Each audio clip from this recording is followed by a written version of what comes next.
Туугандар, ассаламу алейкум, урматтуу кой көрөрмандары, саламатсыздарбы? Экраныңыздарда турган козулар, козулуу койлор сатылат. Назар салып көрүп туруңуздар. Ээси толук маалыматты берет. Номер экранда, Чүй облусу Сокулук районунда, Гавриловка деген айылда, жолдун боюнда барып көрүп алам дегендер болсо. Ассаламу алейкум, рахматуллахи баракату. Ушулар сатылат. Эки кыркылган козулар ушулар. 10-11 айлык. Ак менен наркы. Наркы козулуу кой.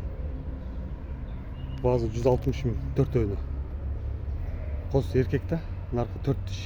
Эркек ол коз тиш. Кыш. Адрес Сокулукта. Бойлор 85 плюс-минус. Ақтың құлағы 19 плюс, мыноныкы 20 плюс, нарқыныкы 19 плюс. Хайда! 160-қа берем ушу төртөөнү. Адрес Сокулукта.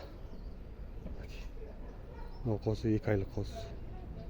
2 ай 10 күн ушундай болду да. Кыш. Хайда кой берек.